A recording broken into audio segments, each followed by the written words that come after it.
mag-oros na po, or sa mag-apply mo sa subsequent na may UTP sa oros na. Ay, tatanong dito kung magpahingo, may mag-invoice.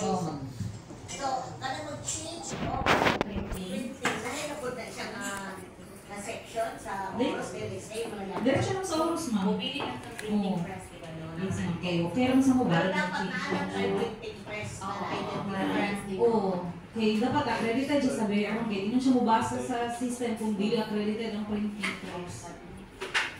Encode mo yung in. Yes, ma'am. Mama, question ba? Kapag hindi mo galing ng mama ko sa ulos dali, dapat nakabalot ako ka sa ako ang last na series. So, karon nagpa-print ko bag ko ng atong sales invoice kay imo ka na ang trust na So, nag-sales invoice. Oo, nag-sales invoice na ko. Tapos, mama, wala ko na ako check. Ang i-print ko sa printing press, mama, kaya nagsuko na ko dyan 001. Ay, balik siya buwan. Basta from OR to invoice. Alright. Kaya yaman ko pa. Kung same receipts, ma'am, katulad mo, pero pag nag-convert from OR to invoice, balik kung 001. Karoon mo, mag-try mo, login ka naman, feel ako dun masulod. Hindi daw? Pati So, kami po. clarification, every time mag-change mo yung book sila, puno na. So, mag-oros na po din, itong logo, ibutan mo. Oo, QR code, ma'am. QR code. Pero wala may deadlines no ng libro, so di ko siya po-detect sa oras po kung late ba mo. So, actually, safe siya. Pati registration, di niya ma-detect dito na late na yung BPI, Hindi ka ka-penalty. Depende kung ma'am, kung wala ka mo itin, musulod mo na sa mga internal. So, ma-check na niyo attachment, so mag-remarks nito, mapa-approval na may penalty. Pero kung ang oras mo kay auto-approve siya basta nakaitin. So kung nakaitin, pag-apply ni mo, late man yung DTI, ma-approve yun siya, ma-print din yung CORITP. Dahil na makita ang penalties pag mag-PCVD na sila, Sir Joma, kung panahon nila. Sila or kung clients ba nag-PCVD?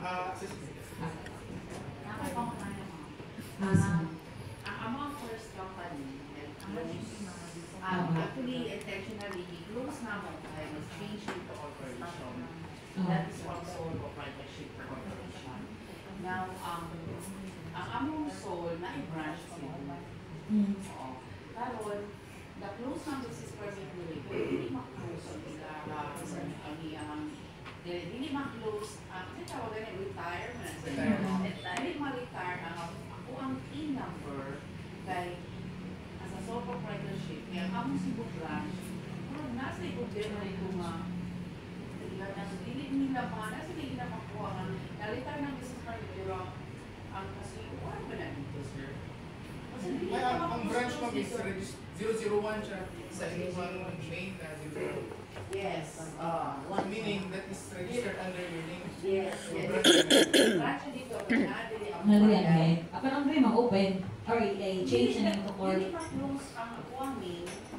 Naman sa'yo, Hindi siya ma-close. Wala pa nakabukis. Kung di mo pwede i-close una ang head mo bago ang branch. Dapat Bago swap. Hindi, i-close mo ganyan tanan. Pwede mo isabay ma or namin mo ang branch. Dili mo pwede mauna si head.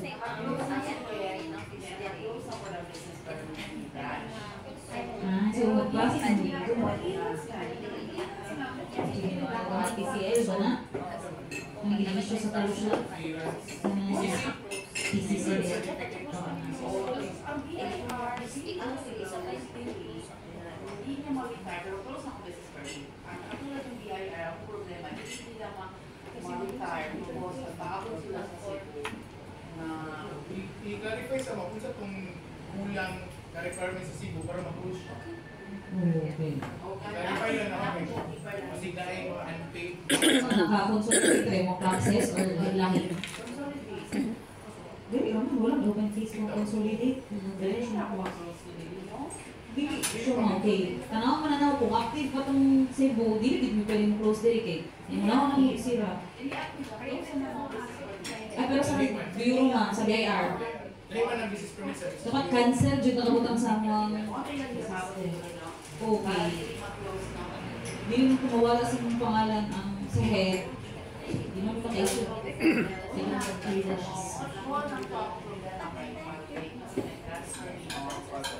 Ang corp na, register na corp. Okay.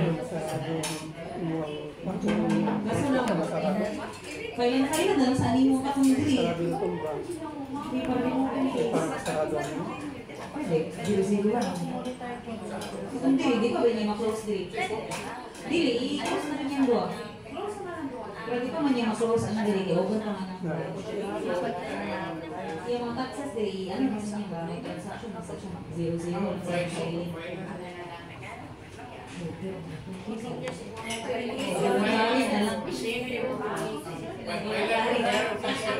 voluntary na lang Okay na saya? Ay, sir. Okay na. Dili, ma'am. Sa'yo mo ah. Ay, yes po. Saan, sir? Ang katong required books of accounts ka ng general ledger, kailangan dito general ledger, no? Ano ito, sir? Okay, sa legislation, sa basic of Sa books of accounts ba, ang required yun is general ledger na, gina, no? Actually, sir, ang books of accounts, lagi siya ka ng on the based sa needs sa taxpayer. Aha. So, pwede man very simple lang yung record keeping na kay cash receipts, na kay cash disbursements, that would suffice. Depende sa iyo sir kung mag-general journal, general ledger. Okay, so pwede na. That is pertaining to ng complex companies na dito. Yeah. So, pwede. Sa Samoa, travel agency pwede na cash receipts book, na dito to mga service invoice na nakalista na mo, o cash disbursements book. Yes. O required ba yun ang cash disbursement? Dito na sa Kailangan na kay asa mo record ito mga expenses. Yeah, pero pag mag-opt-day sa katong 8% na kuwan, Pwede na wala. 8% Pero I na think sir, for your deduction. own benefit, dapat na kay libro to track your expenses. Actually sir, akala kay ang ruling sa libro sir, ano lang based sa needs sa taxpayer, wala yung set of standard Yeah. or required by the BIR. Yeah, pero so, for- kanang sulat-sulat na dira, basta matrack na mo pila yung sales, pila yung expenses, okay na siya. Sige. Pero for registration purposes dito, na libro, i-register na mo ang cash receipts o ang cash disbursements. Yes sir. Mo na siya, i-register na mo. Yes sir. Isa-isa din na siya ka-libro, sir. Yes. Kung mo punta karon easy na lang man kay dili man ta every year maparegister. Kung lang apan mahurot. O pag mahurot siya, register lang siya. Kaya sa tax office mo, di ba? Kung sa inyo, di ba tanaw mali ba ang receipts ka? Kung sa itong registered sa ato, okay, kita. Pero akong receipts lang. Receipts ako mo Kanang sales niyo, daily sales. Mga na usually dili na record dito. So, as to your question kanina no, pwede ba official receipt as supplementary aside sa acknowledgement though? Akong itawagan to ang chief tsaka kailan daw. For as long as ano siya secondary. Yes. Secondary, pwede official receipt. Pero mag-record din po sa ang ang sales invoice, dito yung po natin record ang service fee. Yes. So kayo isa ha. Kaya do, pwede na ito isa hon. Wala man yung nabawal isa hon. Pwede na isa hon. Pero ang problema lang, dakot ka o tax base sa percentage tax. Yes. Kasi mag-base na ito sa receipts. Pero ang katong secondary na OR, i-record niya po na mo sa libro, din na. Ayun na. Sa primary one, which is your receipt. So di na necessary i-record tong OR. Basta lalagyan ng abutan ni sir, not for claim of input tax. Para dili nila ma-claim as input. Pero, siyempre, ihatag po siguro sa ilang katong receipt gikan sa airlines kaya dito mas sila makaklaim of VAT input nila. Kay partner, matagtag supplementary ito kung i-transmit sa ilang katong mga receipts from the airlines o kaya mo ito ang pangitaw sa mga audit sa mga resibo ano Yeah, pero ang problema kung sa baya ba, kung nengo nila na sa baya na portals. So, hindi mo ito nakapangalan sa airline. Asa mutano ba lang magmubuk ko sa airlines, asa pa siya nakapangalan sa client o sa travel agency? Sa client. Okay, na. Dili ko ito maklaim as our post. So mo na siya ma'am, dili na ko i-pay ang cost sa ticketing sa ato ang sales kay ang resibo wala man nakapangalan sa tuwa. Kung ato na dili na siya ma-claim as cost. Kay ang resibo sa ticket dili nakapangalan man sa client lang sa tuwa. Negative na po siya kung i-appeal mo po. Oh, yeah. Happy kay ka negative pero that is not correct. Oo, pwede mo. Kaya Arbe, mabayad nyo, kaya negative naman na tayo. I-claim na ito ninyo na bili ko ito nakapangalan sa inyo. So muna ang purpose na ilahig dito ang katong cost sa ticket sa ato ang service fee because ang actual receipt na issue sa airlines dito nakapangalan sa tuwa. Therefore, we cannot claim it as our cost of sales or expense. Alright. So, expense name. Dili sa expense ninyo kaya nakapangalan siya sa client. So mo itong importante na ilahig ninyo ang service fee. Ay, do pwede. Pwede, ano lang, kung ulit mo, dili nyo ma-claim as expense ko. Record na po namin siya, sir. Ay, yes, pwede nyo i-take note. Pwede nyo i-bilay. Sir, Yes. Para ka nang niyon na bayan ng third party na siya. So, dili yun na iyon ng bumatag. Kaya wala kang dito sa mukha. Dili, ang among yung i-resibo, ang among i-scratch nga ticket is from buyer din siya. Oh, bayan. Dili yun siya yun Pero ang nakapangalan sa bayan na receipt is sa client. Oh, Pero not the, dili siya OR, pero ticket mismo yun. wala siya, di siya bisubuan. Pero wala. What naman to? What lang ang nasa I-check doon or rin. Okay. what lang? What lang malaki yung bat? Kung yung naglag ay pirate, official receipt. Ay, ito, ano na yung invoice. Kay, kung mangita ang lagi, di ka mo ang... Sige, dahil sa yung kalangaran ng bayan. Bayan. Isa may banana ka na. Ikaw, first hand experience. They have also their service fees. So they are charging us like 75 or 30 pesos pa dyan kung pizza naka per tier. So 75 per way. Per way. So mao na ang charge sa bayan. Sa amua. Pero mo attach sila o Gusto na mo. receipt, ma'am. Na pangalan sa client. Wala. Wala. Wala. Ang hinahatag sa mo sa email, ang receipt from Cebu Pacific. Ato ang ticket. So bali na ay nana po yung additional na service fee. Pero ka na, gina-recognize na ninyo na as parang mark up na po sa inyong service fee to accommodate the service fee. Yes. Wala. So, mumatag ba ang bayan o katong receipt yun na nakapangalan sa client? Wala. Ano, makatag na? Ate ang mga tao. Kanang resibo mo ba na gibayan nila dito? Sige, tawag lang. Okay. Wala. Again. So, asa gina-issue sa, for example, Cebu Pacific, ang muhatag required na sila mag-issue resibo kay Batman sila. So, ang pangutan na, asa nakapangalan ang itong resibo na lang issue? Dili, pagkitay mo palit mi kabayan Sedpak. Oh. Mo palit mi kabayan Sedpak. Si Sedpak mo email sa mo ako. Resibo. Sa inyo ka na. Direct sa mo. Si Sedpak.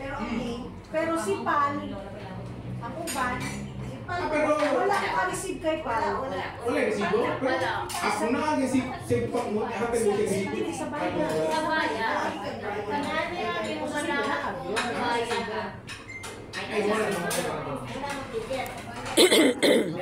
Pero ito man, dili man nagkako siya ako sa resibo. Ticket. Ang service charge ano? But all lang man siya, like print acknowledgement. Tama na siya kaya na siya yung acknowledgement receipt. Hindi ni Na siya resibo. service invoice. Yan po siya, but official. Ako lang ba ni dapat na ay receipt na yun. Natuloy receipt niya to.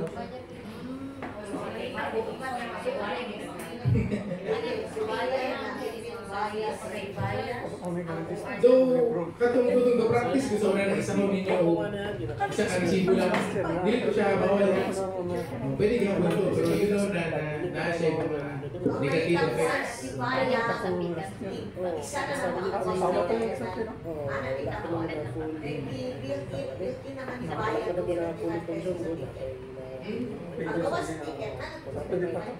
Ticket ka issue na iba. Ato na siya. Actually, wala pa si Baya. It's only the service. Service fee. Tama ka.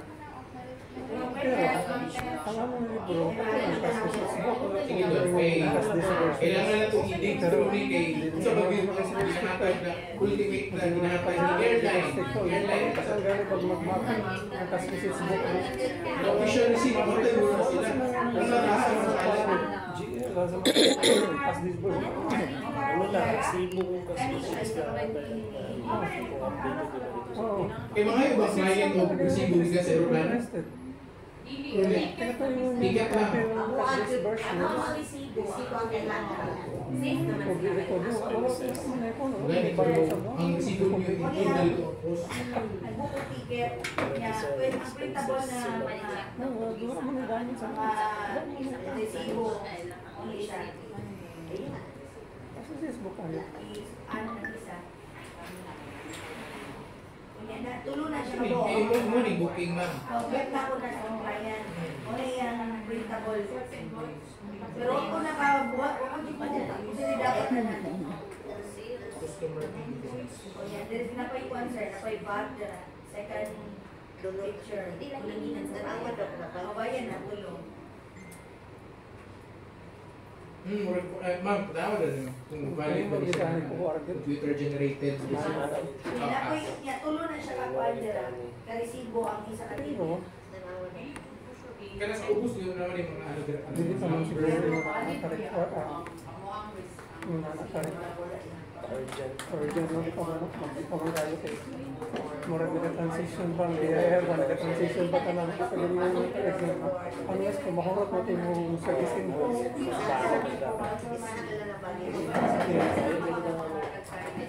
tapos sa mga client na nato karon di mabulang na nag-require ang problema na ang pag-reflect mo sa DIR side man. Actually, kaya rin ma'am, buwan naman siya ang tanong valid niya siya kay naman siya ay computerized audit system permit.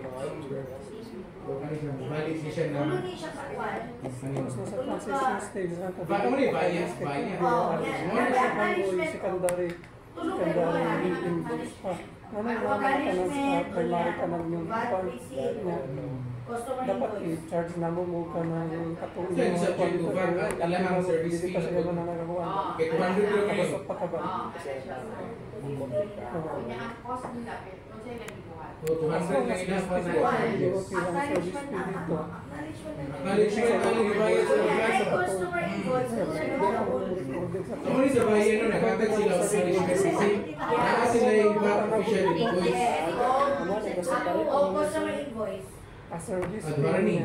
Ay mga mani. Ay mani. Then yung ticket po. Ay mani. Ang gihatag ni Baya is VAT official receipt. Ang nakareflect rin, VAT lang sa ilang service. Lahi ang sa acknowledgement receipt nila, diri na ma-reflect tong fair. Oh, 81 starting this year. O gilahi ko dila. Kung tayo na itong buhaton. Breakdown na ano para Mo lagi sir, duha siya dapat. Duha ko. Mo nga ginawa sa Baya mo. Kasi monthly basis Ang dawat na kayo muna, naliksyon gihatag sa Baya. Ihatag ang Baya at acknowledgement o katong invoice. Atong sundugod kay sino mong picture, ha? So meaning, ang problema na nasa information dissemination. That is valid na. Pero so pwede naman kaya ang secondary instead na acknowledgement, pwede mag-binulawat kasi na acknowledgement. Pwede magka-OR. Pero basta indicate lang OR ito at na sales invoice. basta dili di mawala ang invoice. Pero nakakasa OR sa nakita lang Not for claim. instead na acknowledgement, pwede OR. Pero nakakita sales invoice. Pero ano naman ba ka ng ang proper acknowledgement yun? Ano mahadlo kung may OR, ano mang good. Ang OR primary mo na sa una. Diba take up na siya as sales sa group part. Which is not proper. Ako para safe no acknowledgement. Pero ako mahadlo ko ang issue mo OR. May mahadlo. So, di ba, Bayad, that is a big company. Let's replicate ito yung ginagawa. Issue sila acknowledgement, issue sila invoice. So, wala, mga atong gistoryahan galing na, oras na, ibuhat sa Bayad. Nakita na ni Ma'am. Ako naman din naman. Ma'am, send naman para na sila reference. Required na sa BIR. So kung ka muli, hindi ka natuwa sa bayan. College mo, so dapat kami. Di ba? BIR na po, 1, 2, 3. Oh, kaya ka na yun bisag digital na siya, that is registered. Sa ubos mo, kung siya ka na computerized outtakes software na permit number. So meaning, registered na sa BIR as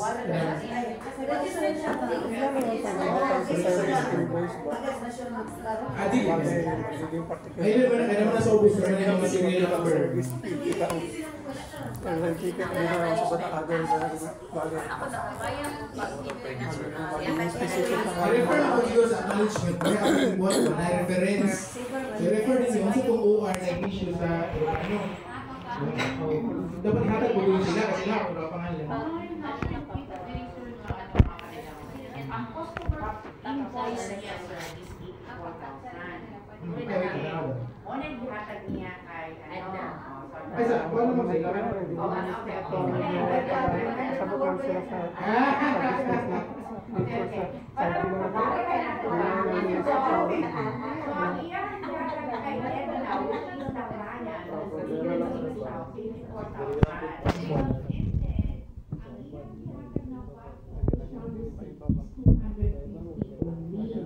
which is ang iyang service fee ni Vaya. Ang acknowledgement receipt niya is 81,053. Karon ang question ako, sir. Ang question ako, sir, unsa ni customer invoice asa ni padong? Mo na gina-issue ni travel agency ni ma'am. Okay, o lagi. Pero, like for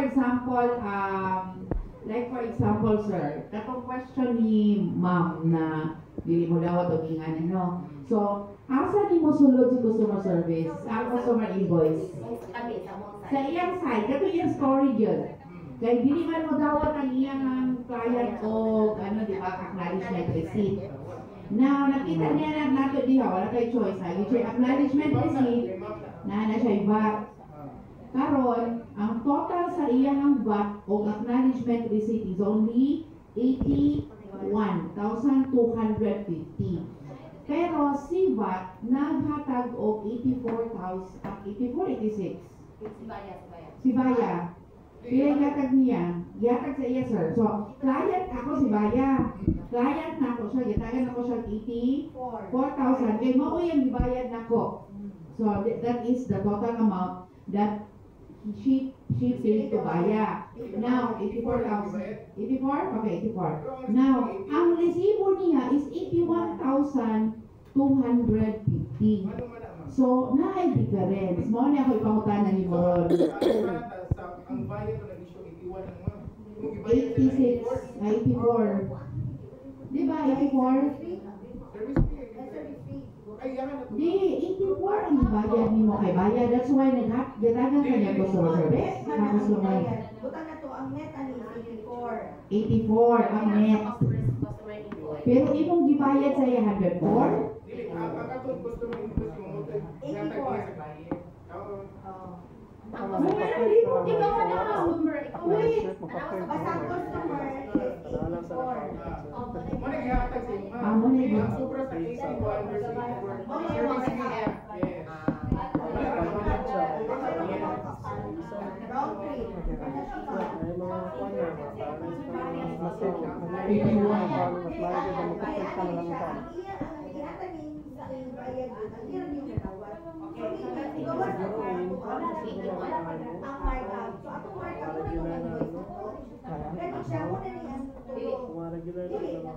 Ang tulong mo ni ang cost of the